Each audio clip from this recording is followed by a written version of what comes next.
Hello everyone, Oliver here. I am going to be talking to you a little bit about the virtue of patience when learning a new language. Like we all know that language learning takes a really long time sometimes. And so what is the importance of being patient throughout that journey?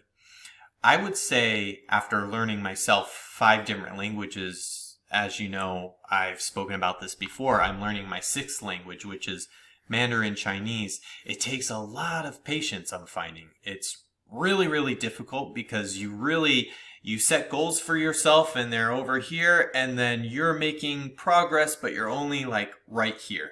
And so you have that much space where you're like, wow, what is going wrong? What am I doing that is not allowing me to get from here to here? So I would just want to start off by saying patience is a virtue, okay?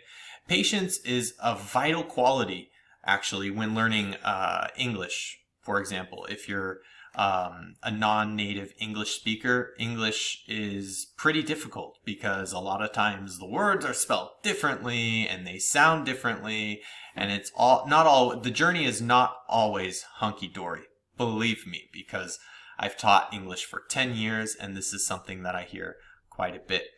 Um, Having patience, it's the ability to stay calm, to stay composed, even in the face of the most difficult challenges. Just acknowledging that language acquisition is a gradual process and it cannot be rushed. So if you are an ESL speaker or if you are an ESL language learner and you're learning English as your second language, just understand that you might not achieve fluency right away. It doesn't happen overnight.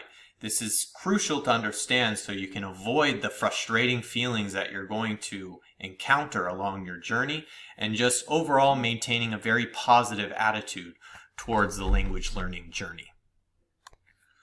Okay, so I'm going to talk to you a little bit about some of the students that I've met and that I've helped in the past to learn English and talk to you a little bit about their journeys towards English fluency because it's something, believe me, that requires, like I said, a lot of patience. So I had this one student who was from Taiwan.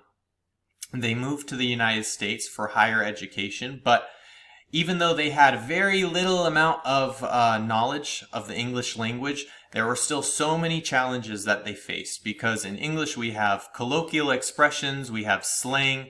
There's so much that goes into learning English.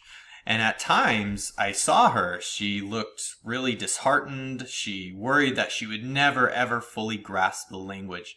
But you know what? She remained patient. She remained patient. Patience is a virtue, like I said in the beginning. So one of the things that you should be doing is thinking, okay, how can I expand in this language? And, think about the time that it's going to take to do that. But don't get disheartened by that. Start attending language workshops like she did. Practice daily.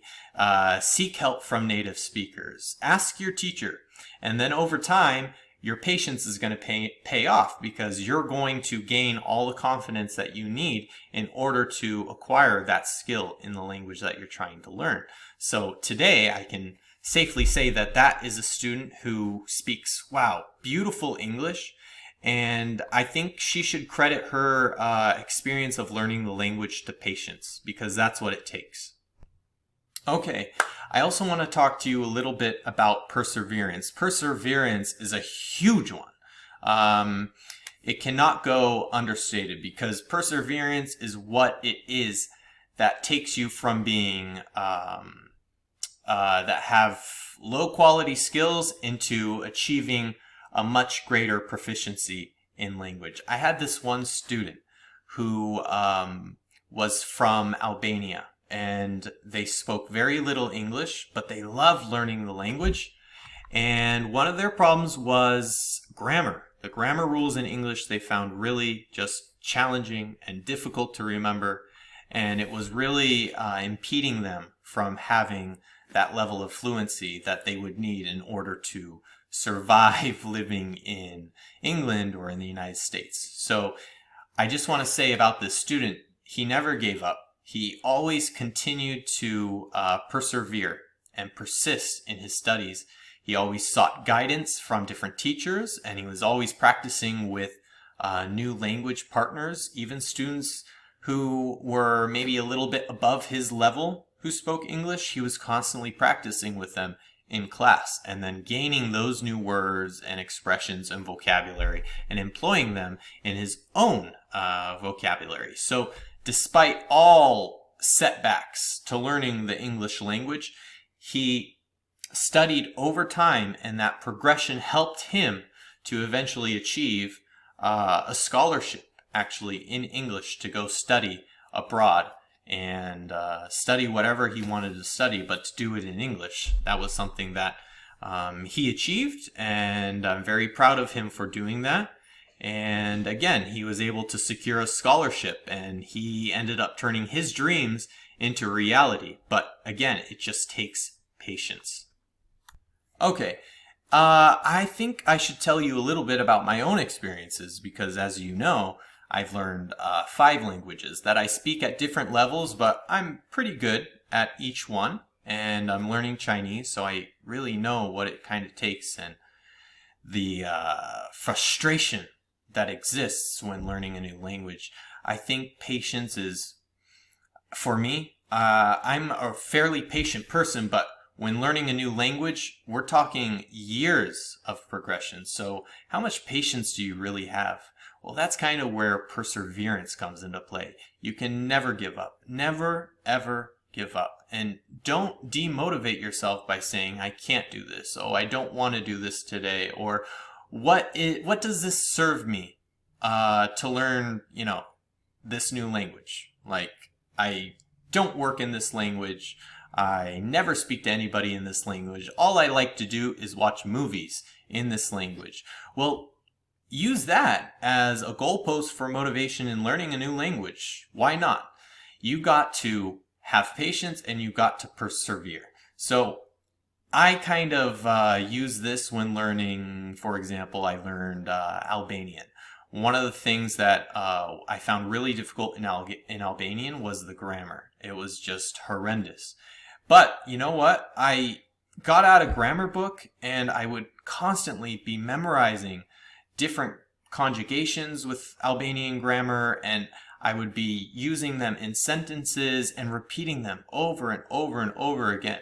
One method that I had when teaching students was if they're going to learn a new vocabulary term, they have to repeat that word 10 times. So say they learn the word mouse, for example, mouse for your computer. I would have them say mouse 10 times. Say it to me, mouse, mouse, mouse, mouse, and so on. And over time, they will learn. Over time, I learned. So actually right now I live in Israel. One of the things that I use, one of the methods that I use in Israel to learn a new language is just constant repetition. If I see a sign on a store displayed outside, I'm looking at that sign and I'm trying to figure out how you pronounce it correctly. And if I don't know how to pronounce it correctly, I will ask somebody how to pronounce it correctly. And then I repeat that word over and over and over in my head. I write it down in my phone, and then I try and use it in sentences when I'm speaking to friends or whatever. So again, it's been like 2 years. I'm sort of at an intermediate level in Hebrew. And I am making progress, but it's a hard language, but it's all about perseverance. So if you can persevere, you're going to end up one day getting there. Like I did in, say, French, for example. I speak pretty good French. And again, I had to use these methods when learning French. So I would say after months of just constant effort, you're going to get there. And don't be demotivated in learning a new language. Try and find the reasons why you should learn the language, and that will help keep you motivated in the future. So again, in conclusion, I just want to say that when you are learning a new language, it's a very transformative experience. And it's a weird feeling when you know another language and then you hear it on TV, or you're going out at the grocery store, and then you start hearing that language in the grocery store. You think, oh my God, I know what they're saying. I think I know where they're from. Let me go maybe strike up a conversation with them. But in order to get that, in order to achieve that level, you have to stay patient and you have to persevere. And this is because it allows you to grasp the gradual nature of language acquisition and to stay positive as well. That's also one thing that you should do, is just stay positive. The perseverance part helps empower you. It pushes you forward. Even when you're faced with all the challenges in the world, just know that the hard work of constantly repeating words and reading grammar and reading different books and practicing your pronunciation after watching a new movie, all that is eventually going to pay off. And there's many real life examples, such as the examples that I gave you of my students or the examples that I gave you of myself. These are just different ways that you can use to embrace the patience that it takes to learn a new language and the perseverance, and then navigate yourself through that journey with a sense of confidence and the feeling that, you know what, I can do this. Because achieving your language goal and just reaping the countless rewards of being multilingual is just a really phenomenal feeling. So I'll go ahead and leave the video there. I hope you enjoyed listening to me, and I'll see you in the next video. So again, my name is Oliver, and tune in next time. Bye.